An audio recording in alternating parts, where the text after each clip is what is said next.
नमस्कार, स्टडी एलवीआर में आपका स्वागत है। आज है 2 अक्टूबर 2020 और 2 अक्टूबर 2020 से जितने भी करंट अफेयर के इम्पोर्टेंट क्वेश्चंस बन सकते हैं, वो हम इस वीडियो में डिस्कस करेंगे। और वीडियो के अंत में मैं आपसे एक क्वेश्चन भी पूछूंगा जिसका आंसर आपको कमेंट बॉक्स में देना है। सो बने रहिए वीडियो के अंत तक। और अगर आपको हमारे इस वीडियो की पीडीएफ फाइल चाहिए तो आप हमारे टेलीग्राम ग्रुप से भी जुड़ सकते हैं, जिसका लिंक मैंने डिस्क्रिप्शन में दे दिया है। सो शुरू करते हैं।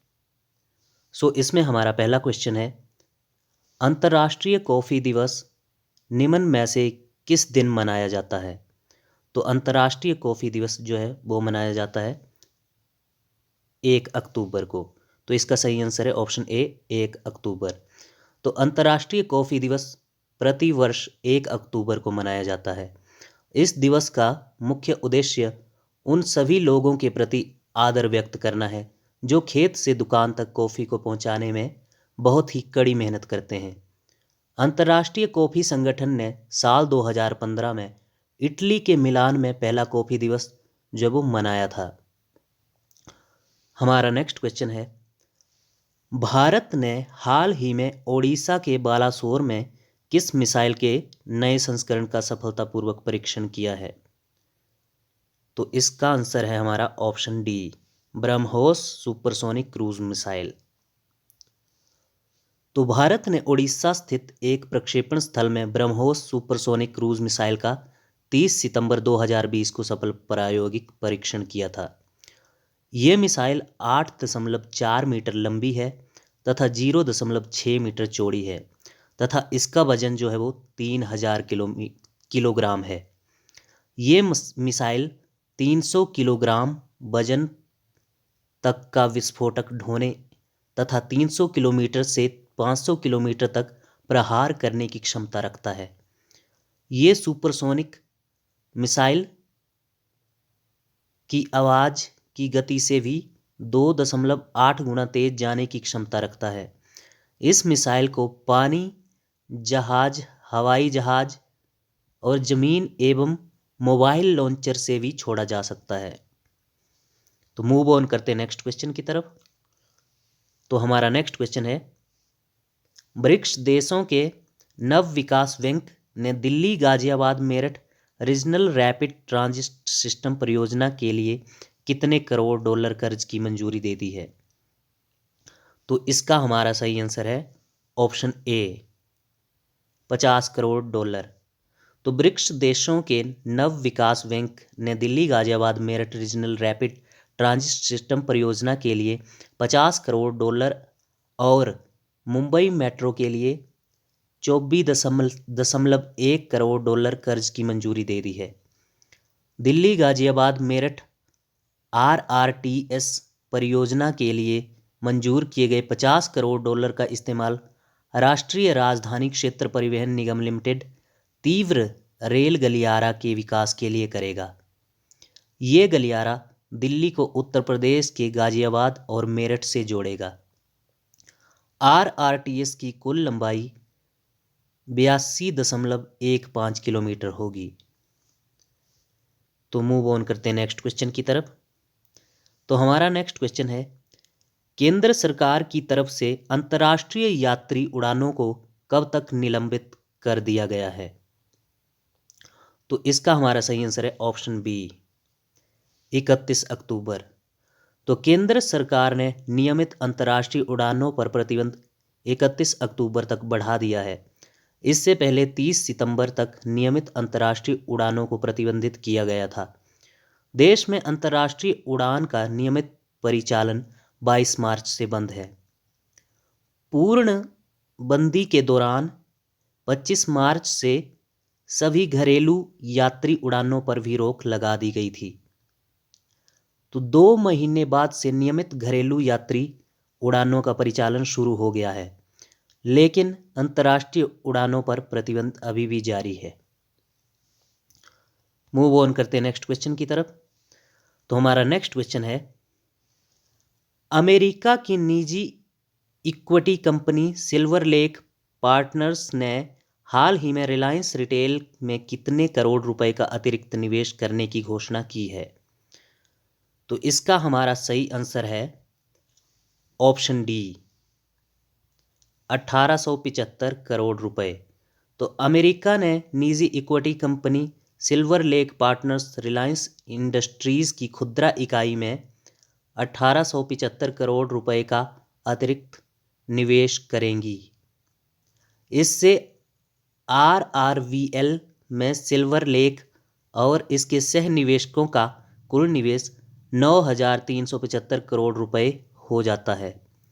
ये आरआरवीएल की 2.13% इक्विटी हिस्सेदारी के बराबर होगा। बयान में कहा गया है कि इस नए निवेश के लिए रिलायंस रिटेल का मूल्यांकन 4.285 लाख करोड़ रुपए किया गया है। तो इससे पहले अमेरिका की एक अन्य निजी इक्विटी कंपनी जनरल अटलांटिक ने रिलायंस रिटेल में 0.84% हिस्सेदारी के लिए 3,675 करोड़ रुपए का निवेश करने की घोषणा की थी। तो मूव ऑन करते हैं नेक्स्ट क्वेश्चन की तरफ। तो हमारा नेक्स्ट क्वेश्चन है, स्विट्जरलैंड के किस टेनिस स्टार ने अपने करियर का 150वां ग्रैंड स्लैम मैच जीता है? तो इसका सही आंसर है हमारा ऑप्शन ए, स्टेन वावरिंका। तो स्विट्जरलैंड के टेनिस स्टार स्टेन वावरिंका ने हाल ही में अपने कैरियर का 150वां ग्रैंड स्लैम मुकाबला जीता है। ये 3 बार के ग्रैंड स्लैम चैंपियन भी रह चुके हैं। सो मूव ऑन करते हैं नेक्स्ट क्वेश्चन की तरफ। तो हमारा नेक्स्ट क्वेश्चन है, भारत ने केन्या और किस देश के साथ एक दूसरे के देश में विमानों के आवागमन की व्यवस्था एयर बबल स्थापित की है?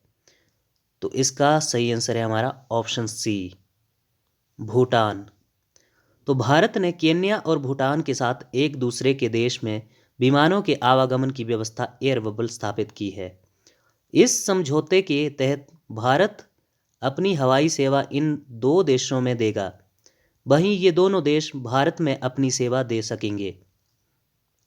एयर बबल व्यवस्था के अंतर्गत किन्हीं 2 देशों में फंसे वहां के नागरिकों को सुरक्षित वापस लाने की प्रक्रिया है।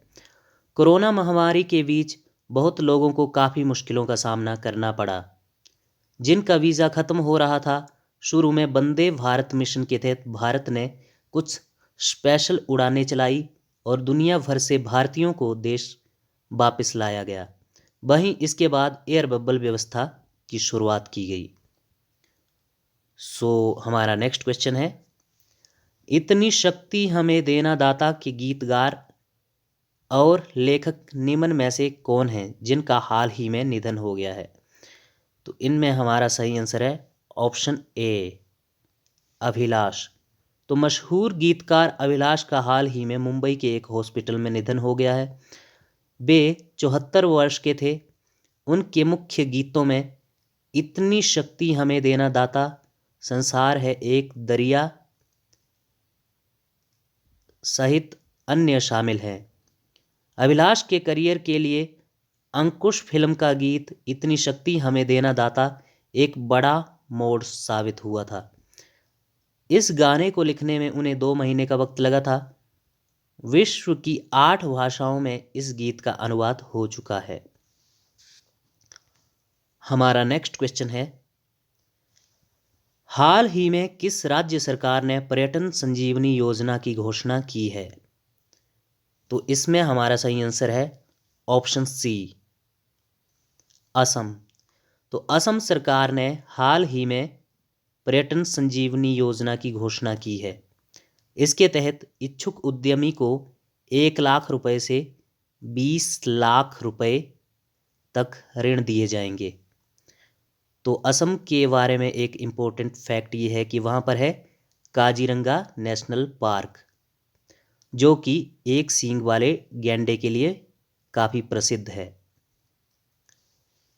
हमारा लास्ट क्वेश्चन है, अंतर्राष्ट्रीय वृद्धजन दिवस international day of older persons निम्न में से किस दिन मनाया जाता है? तो इसका आंसर है हमारा ऑप्शन सी, 1 अक्टूबर को। तो हर साल 1 अक्टूबर को वृद्ध व्यक्तियों के लिए अंतर्राष्ट्रीय वृद्ध जन दिवस के रूप में मनाया जाता है। बुजुर्गों की भलाई और ज़रूरतों के बारे में जागरूकता बढ़ाने और उनकी ओर लोगों का ध्यान केंद्रित करने के लिए संयुक्त राष्ट्र ने इस दिन की शुरुआत की थी। 1990 में अंतर्राष्ट्रीय वृद्ध जन दिवस मनाने की शुरुआत की गई थी। बुजुर्गों के साथ होने वाले दुर्व्यवहार और अन्याय पर रोकथाम के लिए ये दिवस मनाया जाने लगा। तो ये थे हमारे आज के क्वेश्चंस। तो मैंने आपसे पिछले कल जो क्वेश्चन पूछा था ये था, हिमालय चंद्र टेलीस्कोप के हाल ही में कितने साल पूरे हो गए हैं। तो मैक्सिमम लोगों ने इसका सही आंसर दिया है। इसका आंसर है ऑप्शन ए 20 साल। तो हमारा कल के लिए जो क्वेश्चन है जिसका आप कमेंट बॉक्स में उत्तर देंगे वो है, भारतीय रिजर्व बैंक ने ग्राहक जागरूकता अभियान के लिए बॉलीवुड के किस मेगा स्टार को चुना है। तो इसका आंसर आपको कमेंट बॉक्स में देना है। तो अगर आपको इस वीडियो की पीडीएफ फाइल चाहिए तो आप हमारे टेलीग्राम ग्रुप से भी जुड़ सकते हैं, जिसका लिंक हमने डिस्क्रिप्शन में दे रखा है। सो अगर आपको ये वीडियो अच्छी लगती है तो इसे लाइक करें, शेयर करें, चैनल को सब्सक्राइब करें। मिलते हैं अगली वीडियो में, तब तक के लिए धन्यवाद।